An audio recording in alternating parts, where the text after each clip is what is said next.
Good evening, everybody. This is Lyrata Barrett for the Institute for Global Transformation, coming to you in the month of June with the monthly meditation for humanity.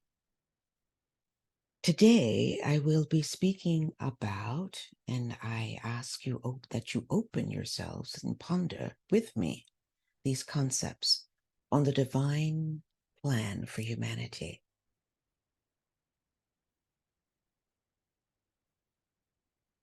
What do I mean by the divine plan?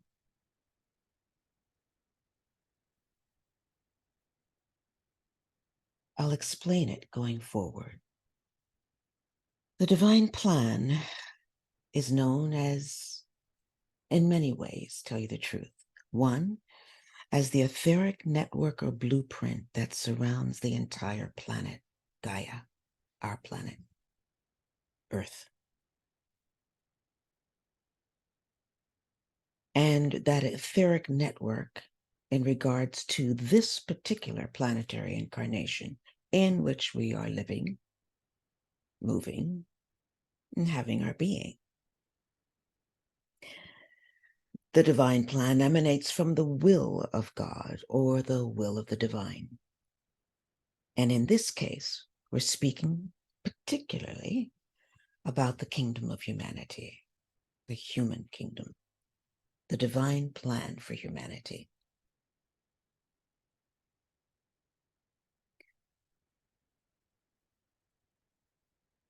There's a divine plan for humanity collectively, and there's a divine plan for humanity individually. They're both connected, like the petals of a flower opening up. What is that flower I'm looking at right now in my mind? The echinacea, okay, the beautiful pink leaves of the echinacea, but inside is that reddish, golden, orangey hue. Each individual pistils, I think the word is, I might have the name incorrect, but how it opens up that beautiful inner center and those beautiful petals. And sometimes there are a few more. So collectively, the entire flower, there's a divine plan for humanity, symbol. And individually, each one of those petals, each one of those inner stamens, okay, there's a divine plan that represents each and every one of us within the body of humanity. Finding our true purpose moves us from simply existing from day to day without understanding why we're here, what we are to be and do, and why we're being directed and how we're being connected. Finding our true purpose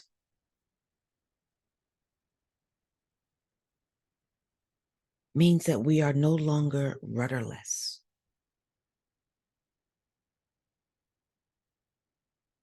but rather we're plugged in. We're plugged in the ocean. We're plugged into the divine rather than plugged in or just a part of the ocean of experience, floating along, buoyed from one experience into another, and nothing connects at all. It's all just boing, boing, that kind of thing. We're all moving toward a divine goal.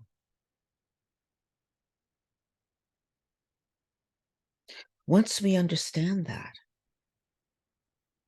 then our lives become informed and aware,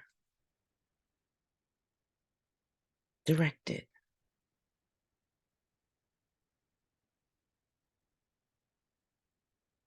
To know that we're not here by happenstance.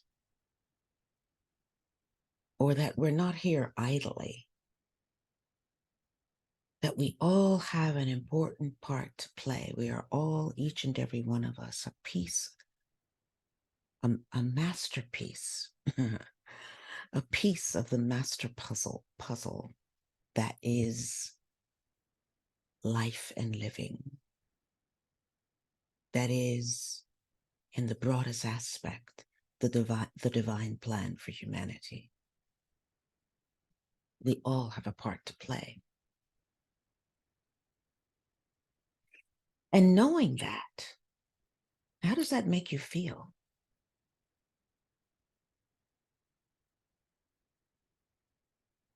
Doesn't that inform you and galvanize you in a different way? Don't you feel more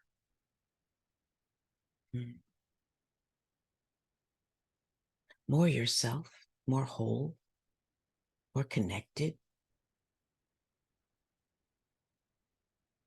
less fearful?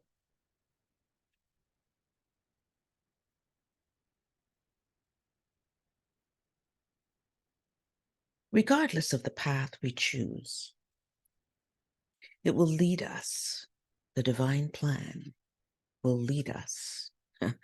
We will get there one way or the other, regardless of the path we choose. I had the experience the other evening of driving home from downtown, and I was at a stoplight and witnessed a woman at what it would have been during the day, light of day, I guess an active bus stop. But she was there, and it looked as she was an addict on some kind of drug. And she was working hard to keep herself vertical, but her legs were failing. And she appeared not to have bathed in a while. And she was not in this dimension at all. And as I looked at her, my feeling was there is a soul that is working with that particular vehicle, that is trying to, at some point in time, bring it on board, and it is in the process of initiation. Huh. How about that? Regardless of how it looks. I sent her energy that her journey to awakening will come, and awareness will come soon.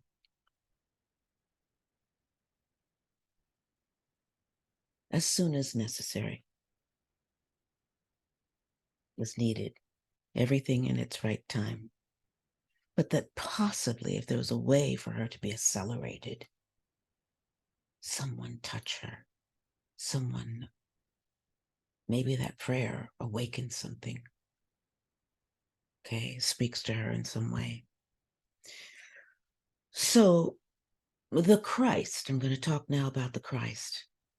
The Christ, and I'll explain why, includes every man and woman and child. It's not for only some privileged few, okay? Regardless of the path we choose, as I said before, that's where I was initially. Regardless of the path we choose, we will get to the end, the divine plan for our individual self, to be married to that of humanity. And we must know that the Christ includes everyone, even that woman on the street, everyone. The word Christ, if you were like me at all, I found that word very unpalatable when I started to work within the mysteries. and particularly within this category of the mysteries called the wisdom, because it's used a lot to express soul consciousness or Christ consciousness, soul awareness. But I found it very unpalatable because I was coming from the Christian ethic. You know, my father was a minister. I heard it every Sunday. And my trajectory into spirituality was to find a pathway that did not include those certain words that I heard often back then. And here I am almost 50 years later, and I'm finding these words, 45 years, whatever. But the word Christ has a broader context, okay, a broader meaning that I think it's important for us to rally to. The Piscean age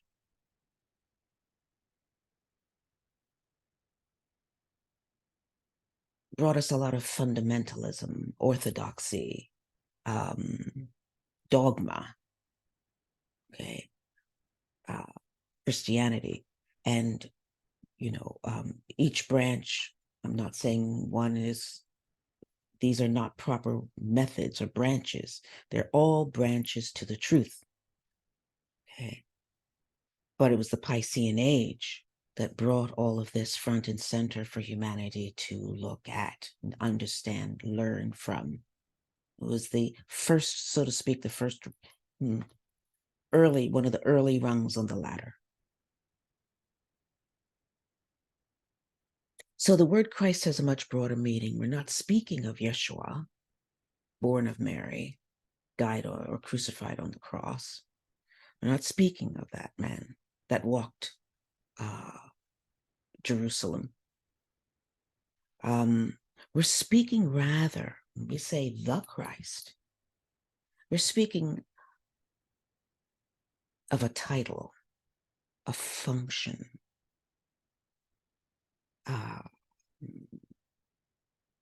an office, so to speak, okay? We're speaking about an energy that has gone through a certain level of initiation and is now head of the guardians who watch humanity, known as the hierarchy, okay? Head of the hierarchy that presides and guides over humanity. Christedness is that which abides in a person as his or her potential perfection. The indwelling Christ, another name or term that you'll hear, is that Son of God that is the spiritual nucleus within each of us, within every person. Each one of us are a son of God, okay? Son or daughter of God. Christ in you is that true light. It's the true light within you, the pure light within you. It's the self-initiated adult son, as opposed to the child son in its immaturity. When we first come into the world, and maybe until we decide that we're consciously walking the path, we're considered the child son or daughter of the divine. When we begin to wake up and begin to think consciously about who we are, why we're here, what we are to do, how we are to serve, and begin to attune our persona, our personality, so that it maintains a certain frequency that is in alignment with our soul and above and beyond, that our connection becomes vertical rather than horizontal,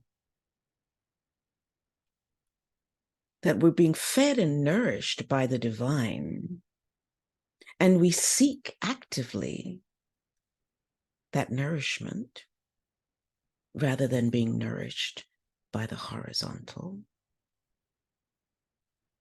then we are becoming the adult son of God, or the daughter, son and or daughter of God. These things are genderless, please. Beyond an outside form. The Christ is in office. Humanity overall, is this not the truth, is suffering from a lack of connection to the divine that permeates every aspect of our life.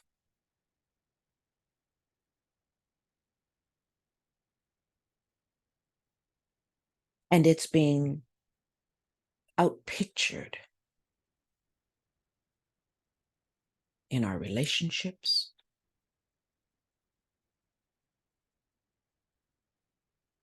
in the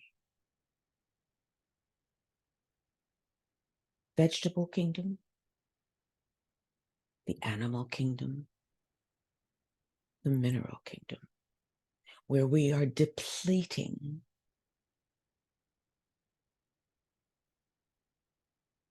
the life force as much as we possibly can that's constantly given for the beautification of this planet. We're depleting it as fast and as terrifically as we can. And she's fighting back, and rightfully so.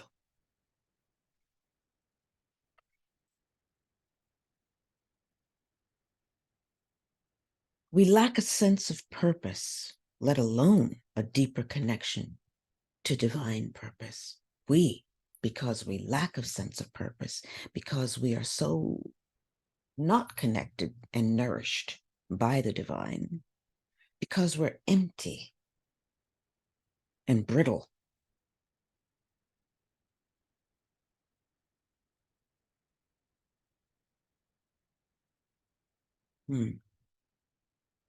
We're full of fear.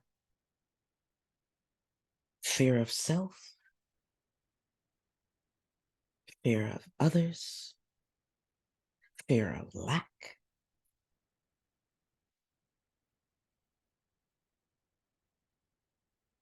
And that which is unreal informs us more than that which is real.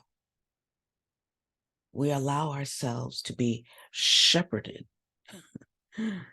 by advertisement, by bad news. That's what we allow to be our guide, by fear mongering, okay? As though we have no power within ourselves to reach for something more and higher, more sustaining, more real, more powerful, and empowering.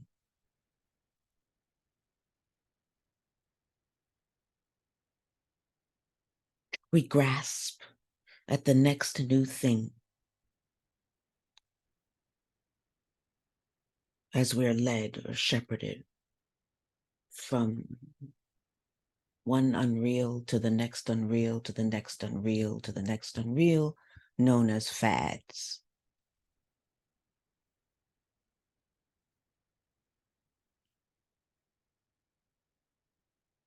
Or fashion. Anything that requires acquisition.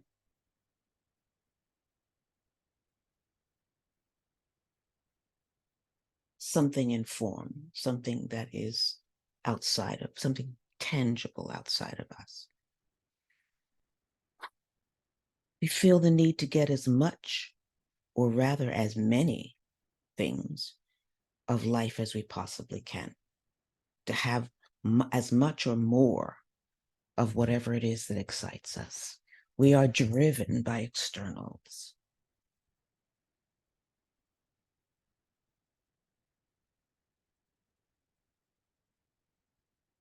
And completely devoid, in many cases, of what's real, what's true, who we are, why we are here. Our lives have purpose. Our lives have purpose. We were born for a reason, and we must stay true to that reason.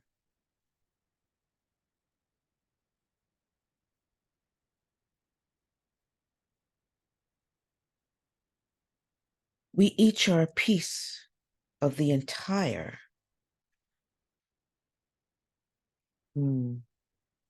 collective, or the entire puzzle of the divine. We each are a puzzle piece. We're a chess piece, so to speak, sometimes, maybe even. Okay? We're not here by happenstance, but according to an arranged contract before we even were conceived, believe it or not. We are here to learn the lessons of individual growth through relationship and how to use that gift of creation bestowed on us.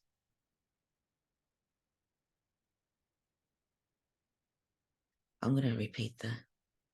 We are here to learn the lessons of individual growth through relationship and relationships, and how to use the gift that we have as the creative arm of the divine,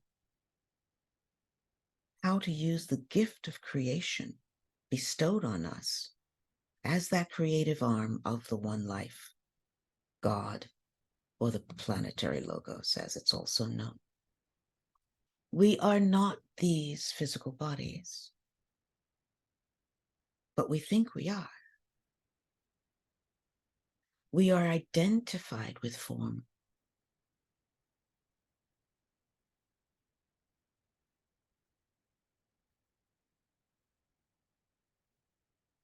And we need to detach from that identification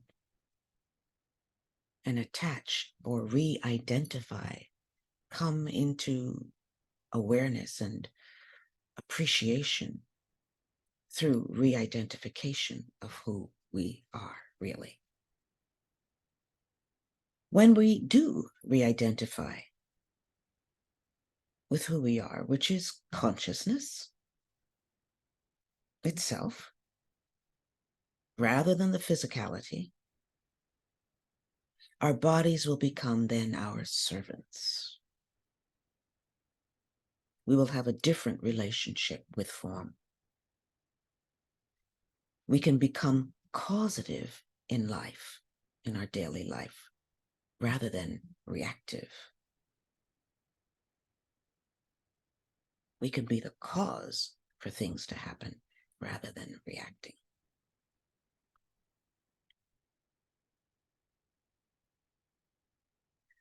But this work takes lifetimes. This is not something that happens in one lifetime. Yes, we saw it done in the life of Yeshua in one lifetime. But that was his mission. He took on physical form in order to show humanity how to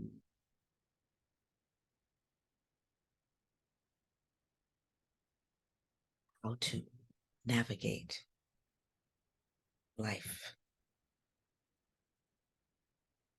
consciously, concertedly, determinedly,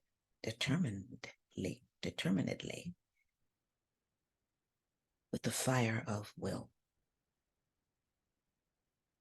that knows why it's here very clearly, has no doubts, will not allow doubt in its framework, and gets up each day and goes to bed each night completely connected and aligned to its purpose, its maker, and understands itself to be the instrument of the energies of its maker that flows through it.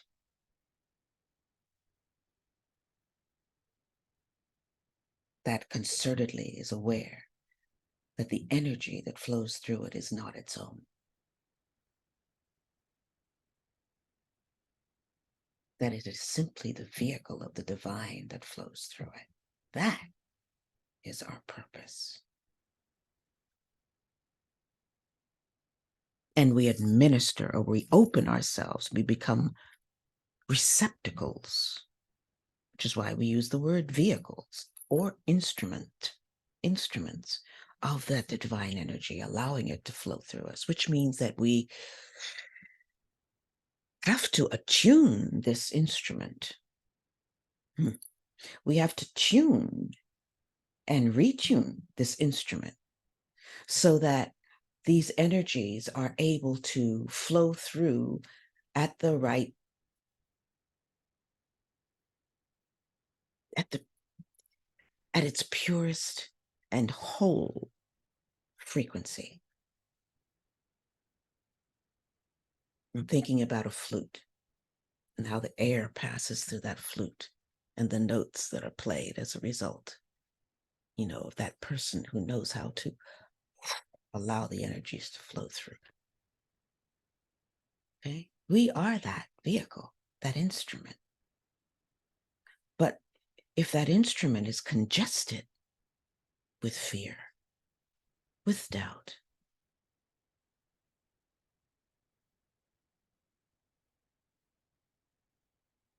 with low self-esteem, with anger, with pride, with arrogance,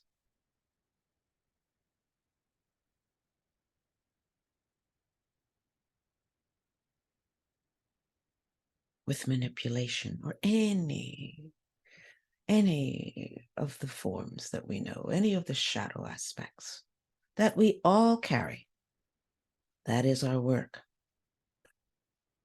To tune our instrument, clear it out, find it, understand it. First of all, find it, recognize it. What is it? Name it.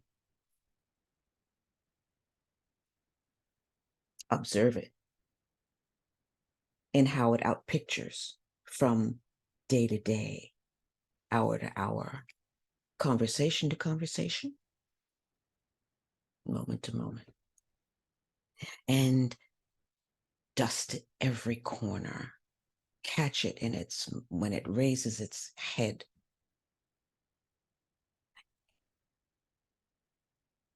And simply raise it up into the light. Because it's not bad. It's not negative. When we say negative, we don't really mean bad, bad, bad. We're talking about an aspect of our lower selves that we are here to redeem. Redeem, another word, loaded Christian word, redeemed, redemption. But I've had to move away from recoiling from those words that I don't even understand, and stop myself and say, okay, what does this actually mean? What does it mean? And what it simply means is the ability to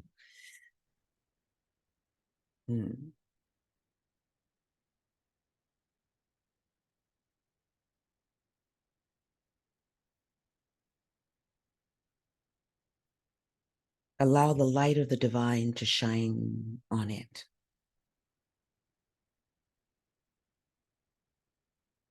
It's like a plant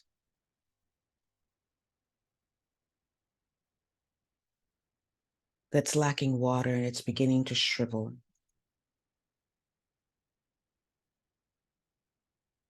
but we shine the light of the fluid of water on it, and it begins to come alive and radiate everywhere and grow, and never know it was the same plant 2 weeks later. Okay. So it's the same thing that we must do with our shadow. That's shadow work. It's loving ourselves enough, loving every aspect of who we are as we are, taking it upward and saying, this is an aspect of myself that I found that I think really needs to be addressed and redeemed. I'd like to see this transformed. I seek that this aspect of my lower self be transformed into its higher octave.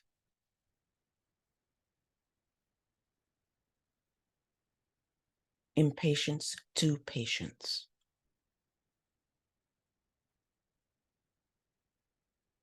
Greed to appreciation and thankfulness. Narcissism to love of group and others, and respect for all.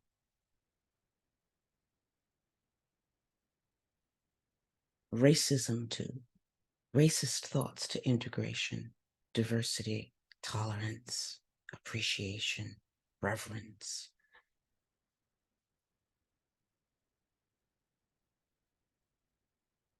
We are not our bodies. We think we are our bodies. We need to re-identify ourselves. We went through that part. Hold on. Yes, and it takes lifetimes to go through this. It takes lifetimes.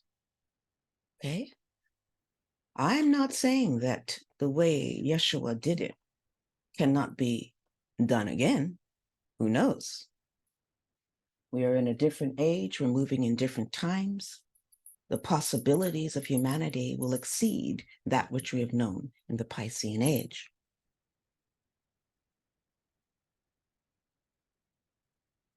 But suffice it to understand that the experience of life, the experiences in life, develop our character. It's through the experiences of our life that we begin to realize what needs to be developed.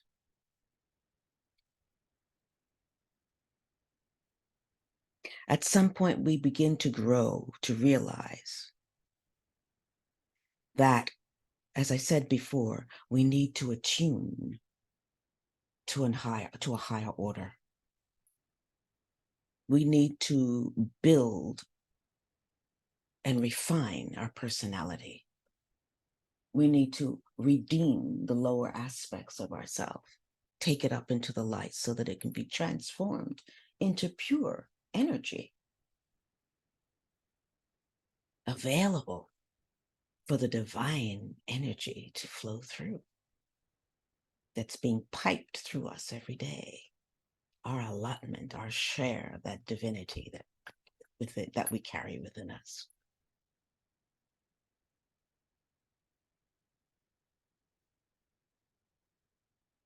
So it is at that time when we realize, oh, I need to do some work on myself, okay, that we begin to alter and change, re-identify, and connect with an inner state of consciousness to produce different effects in our world, to outpicture a different effect. So a person who is sentenced to death for murder will have that experience so strongly imprinted on his being that that will never happen again in the next lifetime, one would think, right? That would never happen again. That person, he, she, whoever it is,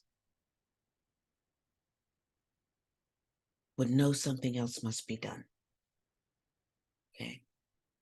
because that signature is already there from that past lifetime. An innocent person who is given a death sentence is often paying for something that was done in the past. It doesn't have to be in this lifetime either. It could be a past lifetime. Okay? So it's through the laws of reincarnation, the law of karma, and the law of evolution that we see evolutionary growth within humanity and the experience that are occurring within humanity. Life is not happenstance. How often have we already heard in the past, maybe from our early church years, youth, we sow what we shall, as what is it? As we sow, so shall we reap. I'm not a bibliophile. As we sow, so shall we reap. We learn through experience and reaction or repercussion to ourselves and how we relate to others. Remember, I said it's about relationships.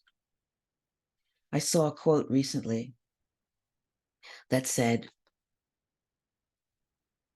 "May life treat you the way you treat servers, store clerks, minorities, and animals."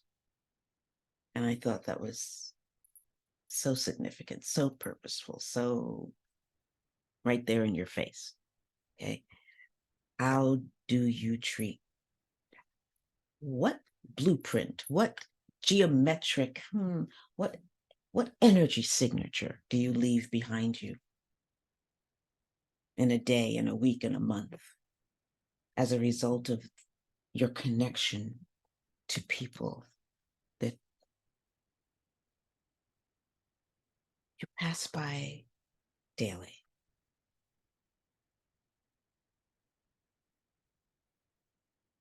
This is why all our experiences are under divine law. Be it if you're a child born into wealth or poverty, or one born in a strong or a weak or even disabled body,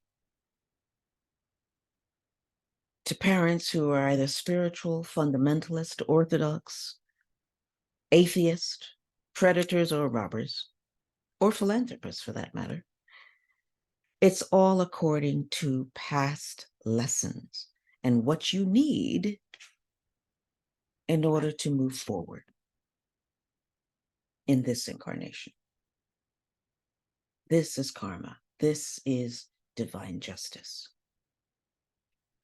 The ability to see a greater panorama rather than to feel like a victim and ask, why me? Or how could God do this to me? Is a measure of spiritual wisdom and understanding.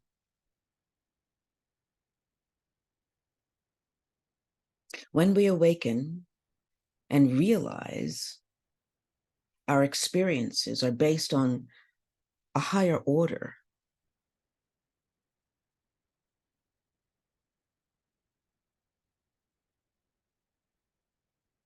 what we come to learn, need to learn, and arrange to learn is based upon all of our lifetimes. Then we're on our way. When we realize these things, then we're on our way. When we can understand the reasons behind certain things, not think ourselves as victims, but see the things from the panoramic view, panoramic view. Not, yes, I think that suffices. Yes, when we're able to do that, then we are on our way to self-initiated growth.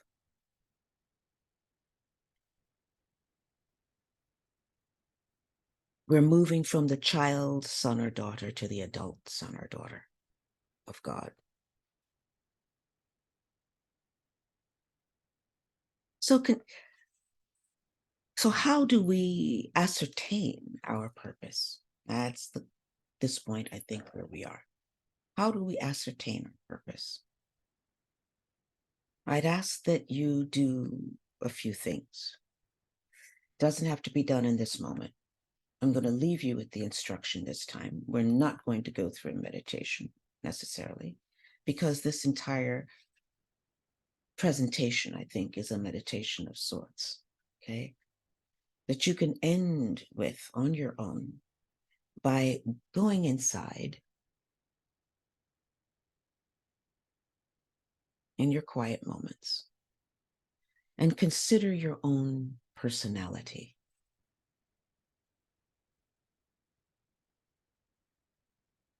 And take note of what you frequently manifest.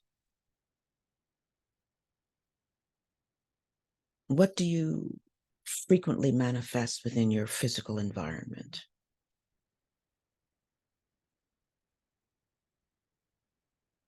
What happens a lot within your emotional environment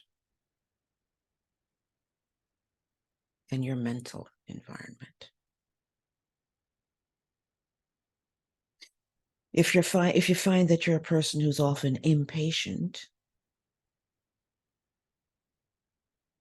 that seems to be a signature that runs through your life, every aspect of your life. You're being forced then to learn patience in this lifetime. If you find that you're often met with opposition when you want to do something or try to do something, you're learning love, a kind of love that gives freedom of choice to others and does not try to commandeer others or overpower others. So take time to go inside and assess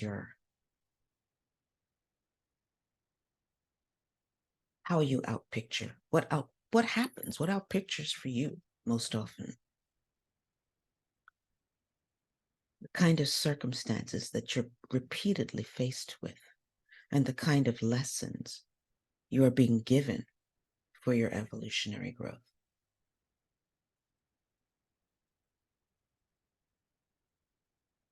As you become one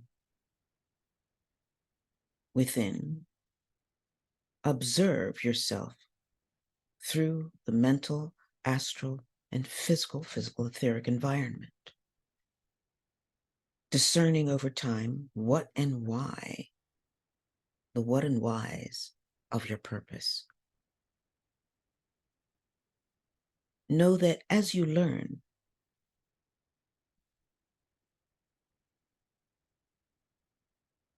aspects about yourself, as you learn more and more, as you begin to understand who you are, why you're here, what your patterns are, and what they may mean, realize that you're taking big steps, huge steps. And this information, this knowledge, this awareness, you have to share with others. You can't keep it to yourself. People need it. Okay? It's like one candle turning to light another candle, turning to light another candle, until you have a whole room or house full of candlelight. Okay? World full of candlelight, because everyone is lit up and has taken the time to pass it on. That's when we become, as a group, as humanity at large, an anchor, a ground, a fertile surface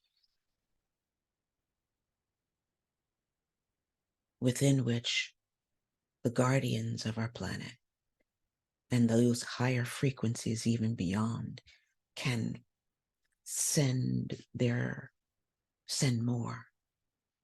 because we're beginning to embody it. We have created space for it. We understand it. We can grow into more. We can accept more, and they anchor more. And that's what we're involved in. That's the goal. That's what we're seeing, because the overshadowing soul of humanity is impressing itself on the collective body of humanity.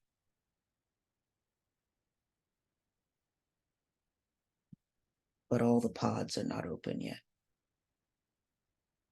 We don't need all of them open. We just need 2/3. We need a lot of them open. The rest will open on their own, or they won't, and they'll be.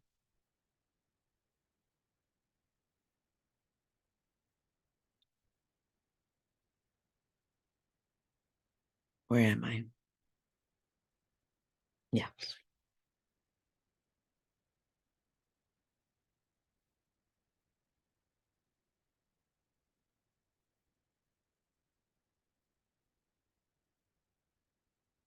As we do this work,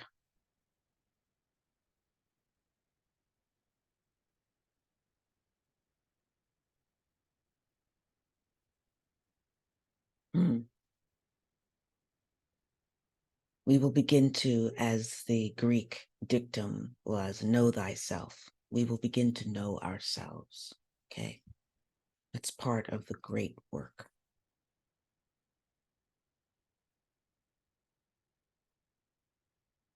We'll be able to experience clear thought, a connection to truth, an awareness of loving kindness, and the will to love others, the will to love all, the active will to love. Seek out the pure reason of your being. Become quiet and still in your body.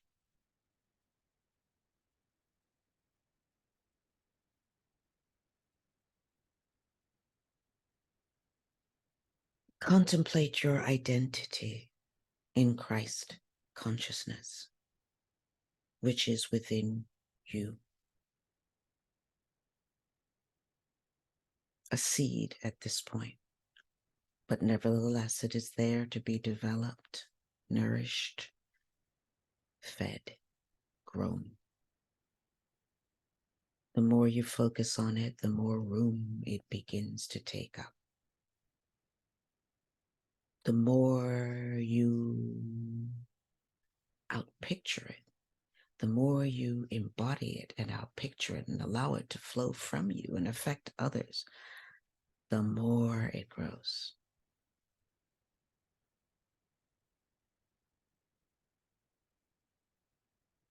Become quiet and still in your body. Contemplate your identity in Christ consciousness and proceed as if at first. If you don't feel anything, proceed as if. That's a good way to get started. Think about it as if. If the Christ in me is full blown, what would I think? How would I act? What would I do? What would I say?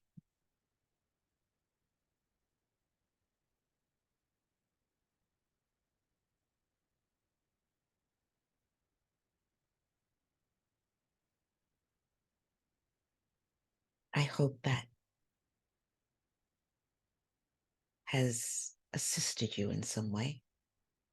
I know it's probably taken a lot longer than I expected it to take, because I felt not to move too fast through this.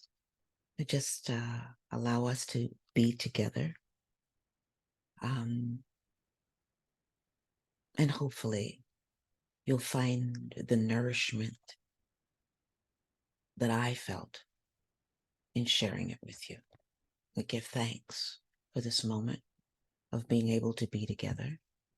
And I give thanks again, as always, to Marianne Miller and the Institute, Ken Marks, and all of those behind the Institute for Global Transformation who do this work,